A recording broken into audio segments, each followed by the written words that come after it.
కాకినాడ జిల్లాలో అదృశ్యమైన చిన్నారి జ్ఞానేశ్వరి ఆచూకీ దాదాపు నెల రోజులవుతున్నా తేలకపోవడంతో ఆ పాప తల్లిదండ్రులు తీవ్రంగా తల్లడిల్లిపోతున్నారు.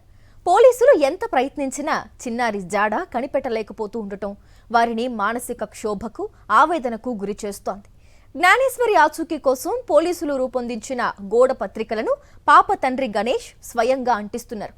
అనకాపల్లి, అల్లూరి సీతారామరాజు జిల్లాల్లోని ఏజెన్సీ ప్రాంతాల్లో పలుచోట్ల అంటిస్తూ చిన్నారి కోసం తప్పిస్తున్నారు.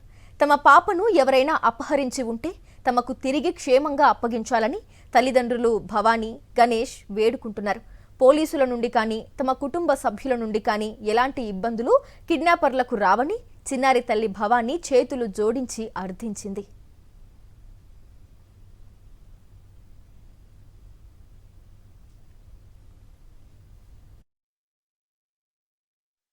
చేతులెత్తి దండం నమస్కరించి అడుగుతున్నాను.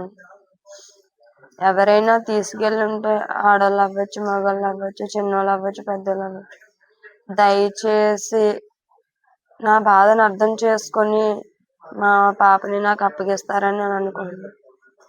ఎందుకంటే ఒక తల్లికి బిడ్డ దూరం అయితే ఆ బాధ ఏంటో ఎవరికి తెలిసినా తెలియకపోయినా తల్లికి మాత్రమే తెలుస్తుంది.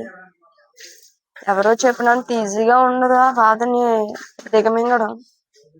అర్థం చేసుకొని నా బిడ్డని నాకు అప్పగిస్తారని కోరుకుంటున్నాను. సిబ్బంది మొత్తం ఎంక్వైరీ పంపెట్లు ఎట్టుకుని మొత్తం ఏజెన్సీ మొత్తం తిరిగి నర్సీపట్నం, లంసింగ్, పాడేరు మొత్తం తిరిగి పంపెట్లు పంచి పాప గురించి ఎక్కడన్నా ఆగితే తెలుస్తేనేమో అని అందించాను. ఎక్కడ ఎవరు అన్నా సరే ఇటుపక్క ఏమీ తెలియలేదు, ఏమన్నా అజికి తెలిస్తే కాల్ చేస్తాం, ఫోన్ చేస్తాం అని చెప్పారు. మొత్తం పోలీసులు ప్రతి పోలీసులు చేస్తున్నారు. అలాగని 28 రోజులు అవుతుంది, ఎటువంటి క్లూ కూడా ఇంకేమీ దొరకలేదు. పాప దొరుకుతుందని క్షేమంగా ఎక్కడన్నా ఉందని చూస్తుంది. మరిన్ని అప్డేట్స్ కోసం ఛానల్ ను సబ్స్క్రైబ్ చేయండి. నోటిఫికేషన్స్ కోసం బెల్ ఐకాన్ పై క్లిక్ చేయండి.